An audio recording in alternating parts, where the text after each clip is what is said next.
I'm going to open up one of my favorite Empire troop costume figures. The Death Star Gunner here. We got the vintage collection version. The carding is saying Rogue One, but of course these appeared in the original Star Wars movie, Episode 4. But I like to tie these kind of things to kind of older Star Wars figures, so I'm also going to open up a 1996 Death Star Gunner just to see how much better is a vintage collection figure. You might be surprised. Obviously articulation's gonna be better, but with the old 96, you know, a 5-point kind of dude, while a 6-point with the waist. But let's get the vintage collection one opened up here, which is always painful with these awesome card backs. I didn't ever have the original Star Wars figures. I was just a 90s rediscoverer of Star Wars on VHS. But those are really cool card backs.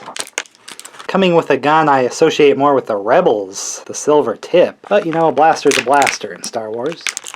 Ooh, he's got loose kind of legs here. You have to be a little careful with vintage collection because they're articulated, but they're not like sturdy about it. And sometimes the limbs are twisted in weird ways in the packaging, so you kind of have to realign it so it's, you know, with human anatomy. And the legs are really loose on this. Very strange. And then to get them in a sitting position, you have to be careful and kind of twist them a certain way, up and forward. The knees are kind of delicate with that as well. A little bit of ankle up and down.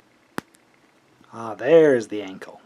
Again, all this articulation, and it's kind of like, what did the Death Star Gunner do, but kind of stand around anyway, so I don't know why everybody's so particular on the articulation when I'm not sure what exactly you're doing with it, unless you're playing with them or something. I'm just going to display them.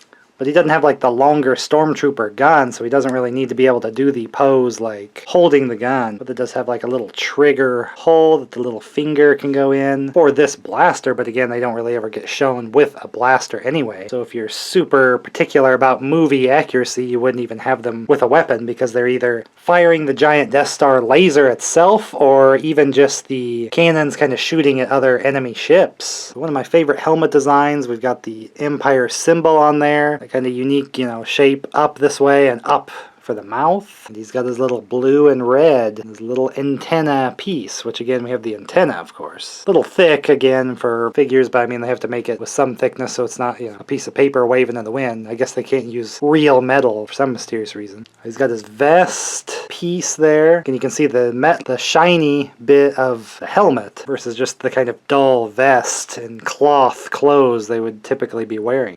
Well, let's note the shoulders here, just plain, because here comes the 1996 one, and we have the Empire symbol on the shoulder, just like in A New Hope. But this is supposed to be the Rogue One version anyway, with the vintage collection. And for some reason, they didn't have a logo on there, so depending on that, maybe you can't use this for A New Hope. You'll have to just stick with Rogue One, but you want the articulation. Again, with the sizing here, the helmet, and then I've seen pictures of Death Star Gunners from Return of the Jedi also, which really make them seem big-headed, which makes this seem kind of inaccurate in a way just because the way the neck was almost not visible in that movie. So it just kind of depends on all your preferences of what you want the figures to do for your collection. Ultimately, as far as costume accuracy, these would be the gunners manning just those turrets, because the Death Star firing mechanism seemed to all have no gloves on, just bare-handed. So I suppose technically there's no figure of the actual Death Star beam gunners, just the gunners shooting down the smaller ships like the X-Wings during the trench run attack. And that's why usually I just kind of prefer the simpler figure, because most of the time in my collection they're just going to be standing there anyway.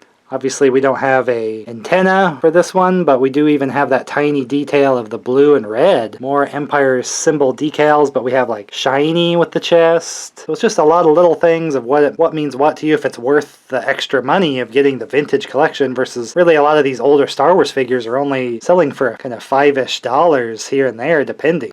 Like this one I got because somebody had cut the card off, so this is new in the box even, with like a Stormtrooper blaster and then a bigger kind of made-up rifle. So if you look out there, you can get these for cheap and have like a big collection of this scale of figures, and you don't have to just do the vintage collection unless you're exclusively collecting vintage collection figures only. But since they're all in the same scale, I like to kind of mix and match and get more characters that aren't just made in one specific toy line. I don't collect Star Wars as a toy line, I collect Star Wars as, you know, I want a lot of the characters from many different of the versions and lines they've made. Not an original line collector, but anything from the 90s and up. Works pretty well for me in my collection. With vintage collection, you kind of have to be careful with the body, but you can do a lot more posing, of course. And there's even extra details, like I think this vest is probably even removable, but it's kind of strapped on there, not really meant for you to remove. But a lot of times I would just put like the vintage collection troop with more articulation in the front, more basic design troops, you know, like stormtroopers and things. Maybe they're farther back in my collection so you don't notice their lack of articulation. So join me in opening more kind of retro stuff based on older movies and shows and things like Star Wars. Newer collectibles like the vintage collection, or even kind of older collectibles as well. I usually open up 90s stuff, which is why I bring up the 90s one so much in reviewing and looking at this even newer movie version with Rogue One. So if that's a cool take that you'd like to see, check out some of the playlist here, big groups of videos that I've done here. And hopefully I'll get to see you in the next video.